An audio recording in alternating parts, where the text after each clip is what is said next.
Il y a quelque chose qui me dérange, ou plutôt quelque chose qui me dérange chez moi.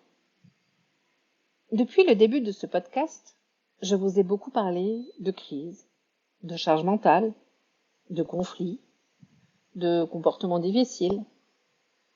Et c'est normal. C'est ce que j'entends tous les jours dans mon cabinet. Les parents ne viennent pas me voir pour me dire « Stéphane, tout va bien. Je voulais juste partager un bon moment avec vous. J'adorerais, mais c'est pas le cas. En général, ils viennent quand ils sont fatigués, au bout du rouleau, quand ils doutent, quand ils ont l'impression de ne plus comprendre leur enfant. Alors forcément, ça est un peu biaisé. Et moi aussi, je parle souvent de ce qui est lourd.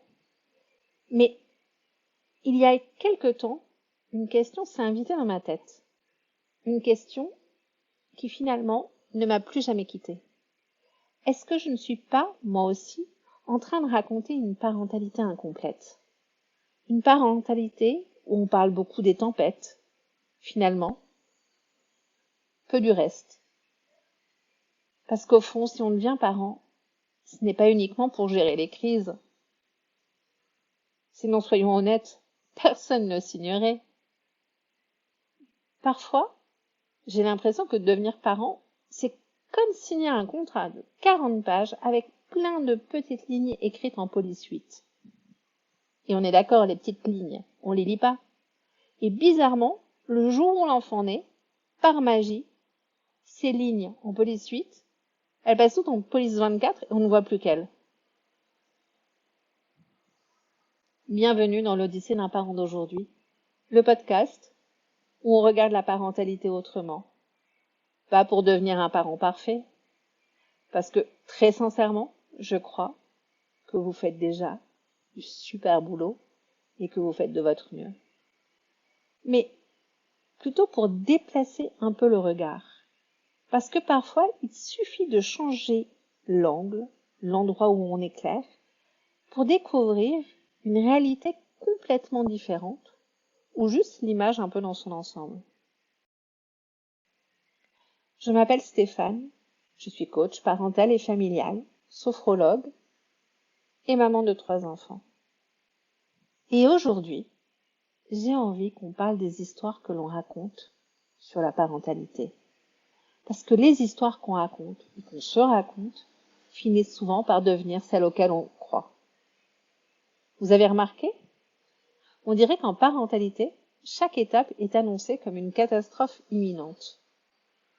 Ça commence avant même la naissance. Profitez tant qu'il dort. Ou profitez tant qu'il n'est pas là. Puis arrivent les grands classiques. Ah, le Terrible 2, le Terrible 3, le Terrible 4, le Terrible 5. On a aussi petits enfants, petits problèmes, grands enfants, grands problèmes. Ou le fameux attends, quand il sera adolescent, tu verras. À croire qu'à chaque bougie soufflée, que ce soit la nôtre ou celle de nos enfants, quelqu'un s'installe un nouveau panneau de signalisation. Attention, virage dangereux. Attention, éboulement. Attention, verglas. Attention, chute de pierre. Parfois, j'ai même l'impression que la parentalité a un petit air de Hunger Games.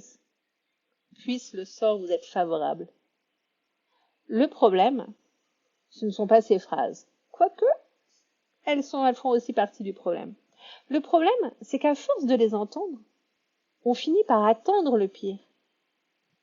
On le guette, on le raconte, et petit à petit, on oublie qu'il existe aussi autre chose.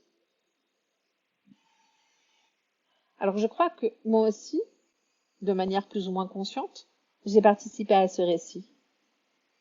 Parce que je parle bien sûr des difficultés d'être parent, des difficultés dans la parentalité. Bien sûr, elles existent, ces difficultés. Et elles méritent qu'on les comprenne et qu'on les éclaire. Parce que quelque part, il faut aussi déculpabiliser et se dire qu'on n'est pas tout seul. Mais en séance, je fais l'inverse. Enfin, pas tout à fait l'inverse, mais je ne fais pas que ça. Bien sûr, on parle des difficultés. Mais après avoir parlé des difficultés, je pose presque toujours la même question. Et qu'est-ce qui s'est bien passé cette semaine? Et là, il y a souvent un silence. Alors, les parents cherchent, les ados aussi, parce que je la pose indifféremment aux ados ou aux parents. J'ai l'impression d'avoir posé une question super compliquée. Alors que 5 minutes plus tôt, ils étaient capables de me raconter chaque dispute dans les moindres détails, les moindres mots, les moindres gestes. Très souvent, je leur propose du coup un exercice, les 3 kiffs du jour. Pas 3 choses extraordinaires à trouver, mais 3 choses qui leur ont fait du bien.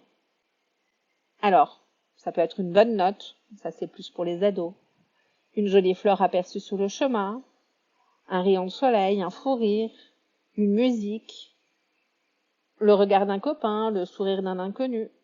On s'en fiche, peu importe. C'est 3 choses qui leur ont fait du bien. Parfois, je rajoute une couche. Je travaille sur les réussites, les petites et les grandes réussites. Je leur pose toujours la même question. Pourquoi est-ce que tu considères que c'est une réussite? En quoi est-ce que c'est une réussite?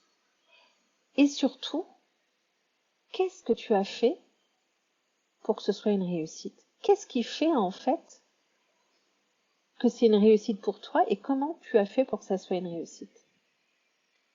Parce que une réussite ne tombe jamais du ciel. Elle raconte quelque chose de nous.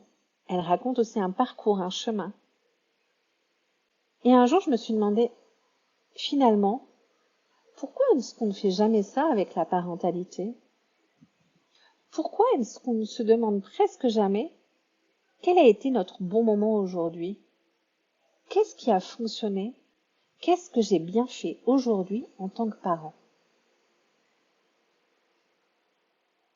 Est-ce que ça vous est aussi arrivé à vous de terminer une journée en disant mais quelle journée de merde? Moi oui, plus d'une fois. Pourtant, si je rembobine le film de la journée, je découvre et je vois une toute autre histoire. Oui, d'accord, il y a eu une crise, peut-être même plus d'une.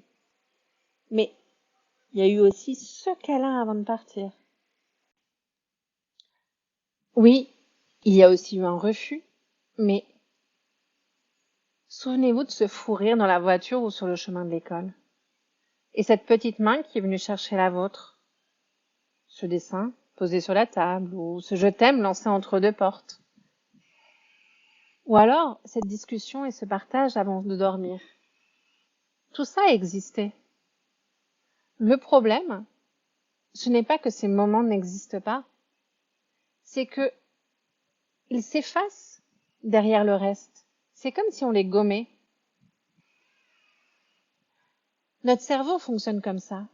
Il retient plus facilement ce qui menace que ce qui apaise. C'est ce qu'on appelle le biais de négativité. Alors oui, c'est très utile pour survivre. Beaucoup moins pour raconter sa journée. Parce qu'une journée peut contenir 10 heures agréables et 15 minutes compliquées, et pourtant le soir, on résume tout par mais quelle journée pourrie!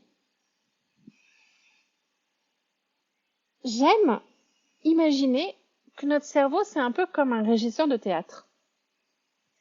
Il éclaire toujours la même partie de la scène. La crise, le conflit, le problème. Et tout le reste, il le laisse dans la pénombre. Pas parce qu'il n'existe pas, mais simplement parce qu'aucun projecteur n'est dirigé dessus. Alors aujourd'hui, je ne vous propose pas de changer la scène, ni de changer les acteurs. Je vous propose juste de bouger un peu les projecteurs ou d'en rajouter un pour éclairer ce qui avant ne l'était pas. Et finalement, c'est peut-être pour ça que ce podcast s'appelle l'Odyssée d'un parent d'aujourd'hui.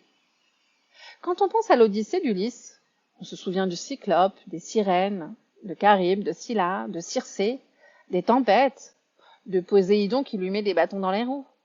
On se souvient des obstacles, des aventures. Mais l'Odyssée, ce n'est pas ça. Ou plutôt, ce n'est pas que ça. Il y a aussi les escales, les rencontres qui sur le moment semblent ordinaires, mais qui changent le voyage. Les moments où le vent souffle enfin dans le bon sens. Les nuits calmes, les repas partagés, les alliés inattendus, et même des dieux qui, parfois, lui donnent un petit coup de pouce. Une odyssée, ce n'est pas juste une succession de catastrophes. C'est un voyage, avec des passages difficiles et des passages paisibles. Des moments où on rame, au sens propre et au sens figuré, et d'autres où on se laisse porter. Je crois que la parentalité ressemble beaucoup plus à ça. Pas à un champ de bataille permanent, mais à une odyssée. Et si j'ai choisi ce nom pour ce podcast, ce n'est pas parce que la parentalité est une suite d'épreuves, c'est parce qu'une odyssée est un voyage. Et qu'un voyage ne se résume jamais aux tempêtes. Sinon, personne n'aurait envie de partir. Et puis, il y a une dernière chose, nos enfants nous entendent, bien plus qu'on ne le croit. Alors, ils entendent « il est infernal »,« elle est compliquée »,« on n'en peut plus ». Même quand c'est dit sur le ton de la plaisanterie, même quand c'est dit avec beaucoup d'amour, à force d'entendre qu'ils sont difficiles, ils peuvent finir par croire que c'est ce qu'ils sont. Alors imaginez ce qui changerait si de temps en temps, ils nous entendaient aussi dire oh, « aujourd'hui on a passé un super moment » ou « il m'a fait rire » ou « elle a été hyper attentionnée ». Je suis fière de lui.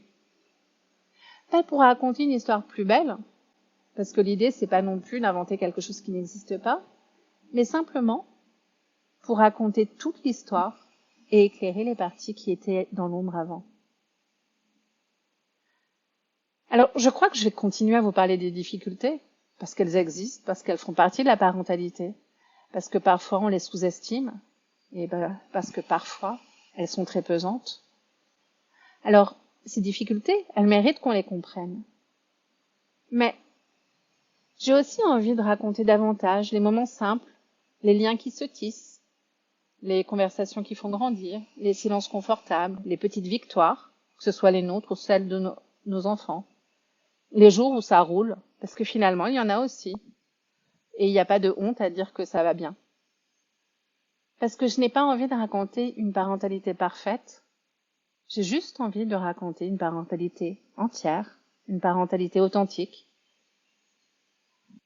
Alors aujourd'hui, j'ai envie de vous lancer un défi. Pendant une semaine, notez chaque soir vos 3 kiffs parentaux. Pas 3 exploits, pas 3 moments parfaits, pas 3 moments instagrammables, mais 3 petits instants qui vous ont fait du bien. Un sourire, un regard, une main dans la vôtre, une caresse, un fou rire, une coiffure, une discussion, juste un moment de partage aussi. Et observez juste ce que ça change. Parce que je crois profondément que ce qu'on choisit d'éclairer grandit. Alors si cet épisode vous a parlé, partagez-le à un parent qui en aurait peut-être besoin, pour qu'il se sente moins seul. Et bien sûr, si vous aimez l'Odyssée d'un parent d'aujourd'hui, prenez quelques secondes pour vous abonner ou laisser un avis. C'est la meilleure façon d'aider ce podcast à poursuivre sa propre Odyssée. À très bientôt et merci de m'avoir écouté.